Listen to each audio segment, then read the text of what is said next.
North Atlantic, February 1943, 04:51 hours. Through the periscope, the convoy looked enormous. Two long columns of merchant ships moved slowly across the Atlantic, their silhouettes barely visible against the dim pre-dawn horizon. Cargo vessels loaded with fuel, tanks, ammunition, and food stretched across kilometers of ocean. To a submarine commander, it was a rare opportunity. Convoys offered multiple targets in tight formation. A well-positioned submarine could fire several torpedoes into the center of the columns and strike more than one ship before escorts reacted. Inside the submarine's control room, the commander studied the firing solution carefully. Range: 2,000 meters. Speed: 8 knots. The submarine had reached the perfect position, slightly ahead of the convoy's path, angled so that the merchant ships would sail directly across the torpedo spread. The commander lowered the periscope slightly and made his decision. Open the outer doors. In the torpedo compartment, the crew moved quickly. Steel mechanisms clanked softly as the torpedo tube doors opened to the ocean outside. Everything was ready. The commander raised the periscope one last time. The conv continued closing the distance, unaware of the submarine waiting beneath the surface. He spoke calmly. Tube 1, fire. The torpedo left the submarine with a sudden rush of compressed air, disappearing silently into the water. Tube 2, fire. A second torpedo followed. Tube 3, fire. 3 torpedoes raced toward the convoy. The submarine immediately began turning slightly to reposition for a possible second attack. If the first torpedoes struck successfully, the escorts would rush toward the explosions, leaving other parts of the convoy briefly exposed. Then the first explosion erupted. Through the periscope, the commanders saw a column of water rise beside a cargo ship. Flames began spreading across the deck as the vessel slowed abruptly. Seconds later, another detonation followed deeper inside the convoy formation. 2 ships hit. The attack had worked. Inside the control room, several crewmen exchanged quick glances of satisfaction. But the commander remained focused. This was only the first strike. If the submarine could stay in position long enough, it might launch another spread and devastate the convoy completely. He raised the periscope again to line up the next targets. Then the hydrophone operator suddenly spoke. Aircraft engines approaching. The commander froze. The battle was about to change. Because submarines could fight ships. But the sky was an entirely different enemy. For several seconds, the control room remained silent. The explosions from the torpedo hits were still echoing across the water above. Somewhere inside the convoy, alarm signals were already spreading as damaged ships slowed, and escorts began searching for the attacker. But the commander's attention had shifted entirely. Direction, he asked. The hydrophone operator adjusted his headphones. Aircraft coming from the east. That was the worst possible direction. It meant the aircraft was approaching directly from above the conv and directly toward the submarine's position. The commander raised the periscope quickly. Smoke was already rising from the 2 ships that had been struck. One cargo vessel was listing heavily while another burned amidships, flames spreading along its deck. The attack had worked perfectly. But now the submarine had very little time to continue it. Above the conv, the aircraft was descending rapidly through low cloud cover. From the cockpit, the patrol plane's crew could see the damage clearly. Smoke rising from merchant ships meant torpedoes had already hit. And where torpedoes struck, a submarine was almost always nearby. Submarine likely below the convoy, the navigator warned. The pilot lowered the aircraft even further. Inside the submarine, the commander understood the situation instantly. A follow-up attack would require several more minutes to reposition the boat and reload torpedo tubes. They no longer had those minutes. "Crash dive," he ordered. The alarm rang through the submarine. Crewmen moved instantly to their stations as ballast tanks opened and seawater rushed inside. The submarine began slipping deeper beneath the Atlantic. Above them, the aircraft lined up its attack.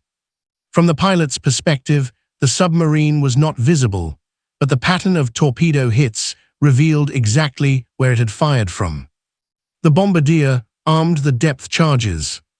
The convoy ships continued moving through smoke and chaos, while escorts rushed toward the explosions. But the aircraft had already become the submarine's most immediate enemy. Inside the submarine, the commander watched the depth gauge. 10 meters. 15. 20. Then the first depth charge exploded above them. The submarine shuddered violently as the pressure wave struck the hull. The second explosion came seconds later. Inside the control room, tools fell from racks, and a light bulb burst as the blast rolled through the steel compartments. Above the water, the aircraft climbed sharply after the attack run. Below the surface, the submarine continued diving deeper. The torpedoes had already struck. But the battle for the convoy was no longer happening at the surface. Now it was happening in the water below. And the submarine could no longer stay in position long enough to finish what it had started. The submarine continued descending. Inside the control room, the depth gauge climbed steadily as ballast tanks filled, and the electric motors pushed the boat downward. 30 meters, the navigation officer reported. Above them, the water was still violently disturbed by the aircraft's attack. The first depth charge explosion had already struck close enough to rattle the entire submarine. The second blast followed seconds later, shaking instruments loose from their mounts. Inside the narrow steel hull, the sound felt enormous. The commander braced one hand against the chart table, while the crew held tightly to railings along the bulkheads. "Continue dive," he ordered. The submarine slipped deeper into the Atlantic. 40 meters. 50. 60. The deeper water offered some protection from the next pattern of depth charges, but it also carried a different problem. Every meter deeper meant more distance from the convoy. Above the water, the merchant ships were still moving. Convoys rarely slowed during submarine attacks unless ships were sinking directly in their path. Even damaged vessels tried to maintain formation as long as possible. That meant the convoy was already widening the gap. Inside the submarine, the commander understood the situation clearly. The torpedoes had struck successfully. 2 ships were likely sinking. But the real objective of a submarine attack against a convoy was never just the first hit. It was the follow-up attack. Submarines often fired one spread, repositioned quickly, and then launched another before escorts could react. That second attack was often the most devastating. Now that chance was disappearing. The aircraft above had forced the submarine deep before it could reload and reposition. The hydrophone operator listened carefully through his headphones. Aircraft still overhead. That meant surfacing was impossible. And without surfacing, the submarine could not move fast enough to catch the convoy again. The commander stared at the chart in silence. The battle had changed completely. Moments earlier, the submarine had been the hunter. Now it was simply trying to survive beneath the ocean while the convoy escaped. Above them, the patrol aircraft circled once more over the damaged ships. From the pilot's perspective, the mission was working. The submarine had fired its torpedoes, but the aircraft had arrived in time to prevent the rest of the attack.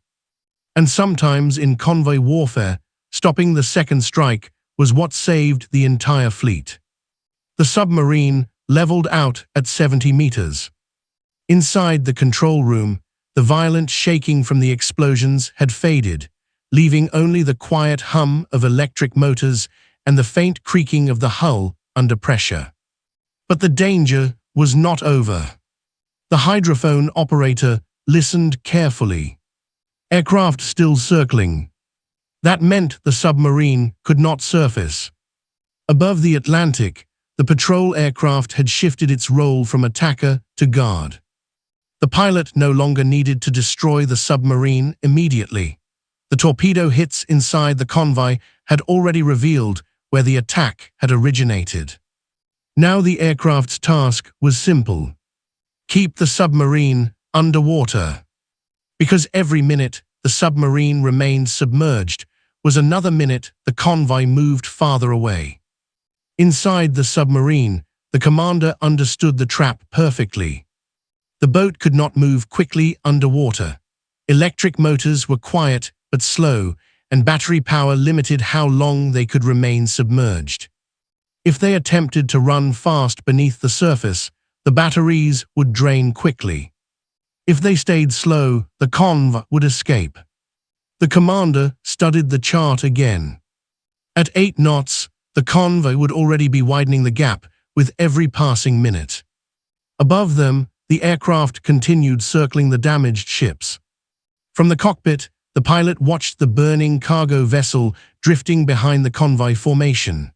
Another merchant ship had slowed heavily after its torpedo strike. But the rest of the convoy was still moving. That was the real success of the mission. The submarine had managed to hit 2 ships, but the aircraft had prevented the attack from becoming a disaster. Because a submarine allowed to stay in position could fire again and again. Stopping that second strike was the difference between losing a few ships and losing the entire convoy. Inside the submarine, the commander waited. Waiting had become the only option. The hydrophone operator continued listening to the faint drone of aircraft engines above the water. Eventually, the patrol plane would run low on fuel. Eventually, it would have to leave. But by the time that happened, the convoy would already be far beyond torpedo range.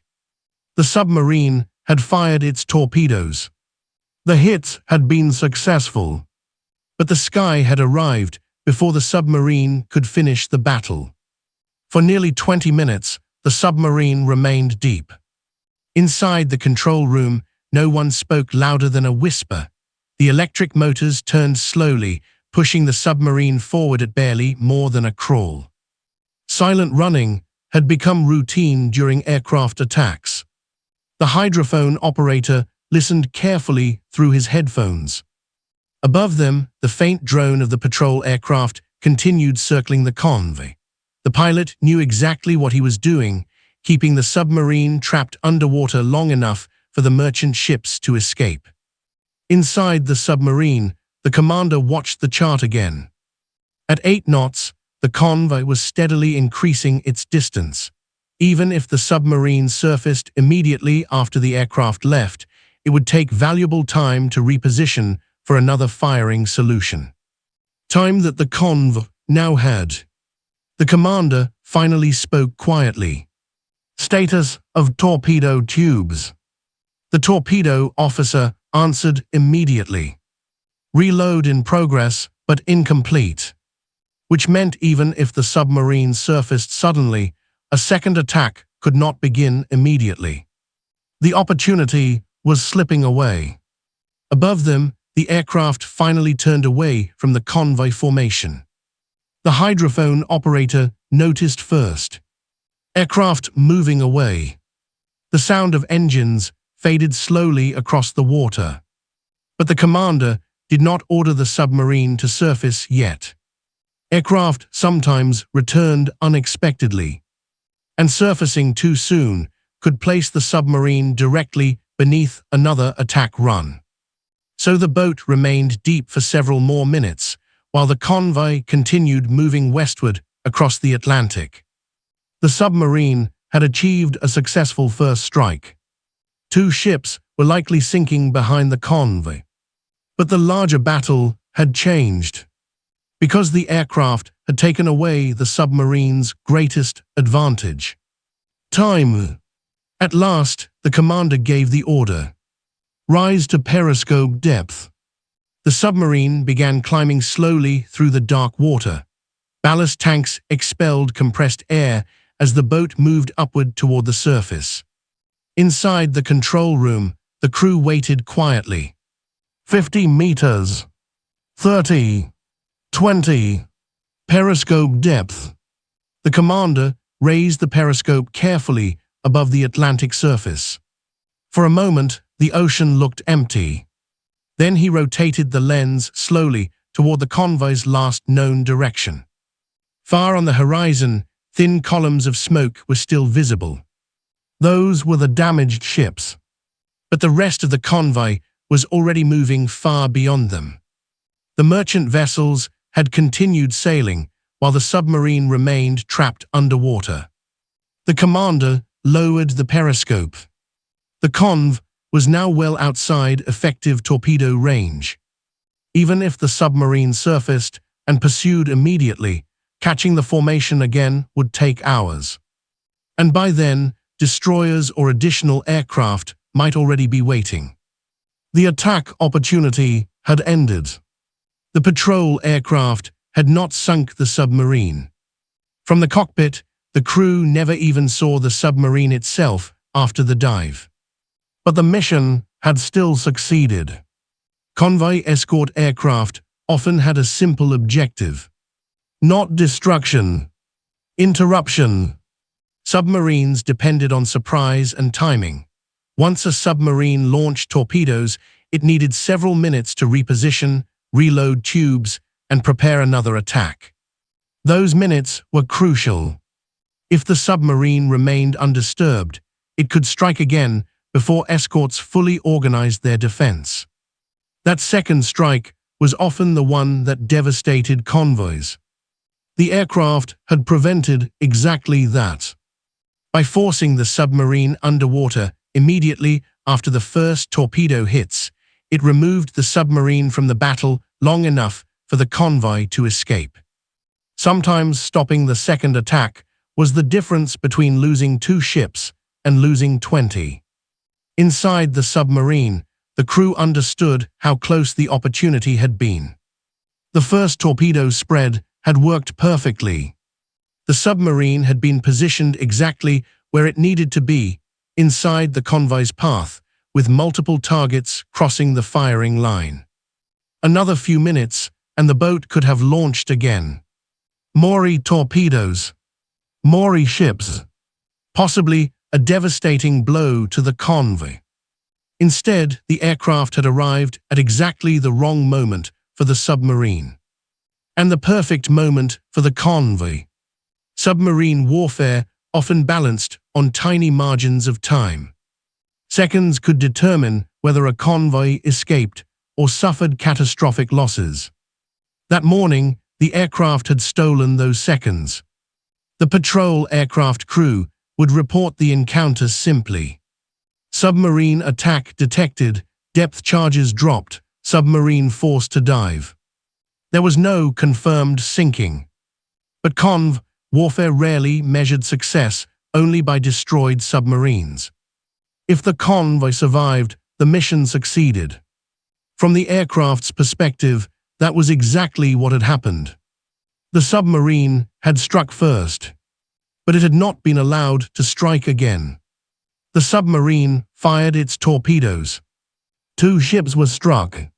Smoke rose above the convoy as the attack began unfolding exactly as the submarine commander had planned. But then the sky intervened. The patrol aircraft appeared almost instantly, descending toward the attack zone and dropping depth charges that forced the submarine deep beneath the Atlantic. The submarine survived. But the battle had changed. Because submarines depended on time. Time to reposition. Time to reload. Time to strike again. The aircraft removed that time completely.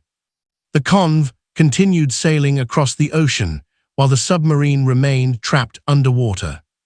In the later years of the Atlantic War, aircraft had become one of the most powerful defenses convoys possessed. A single patrol plane could change the outcome of an entire attack. And on that morning, the sky had done exactly that. The submarine had fired its torpedoes, but the aircraft had finished the battle.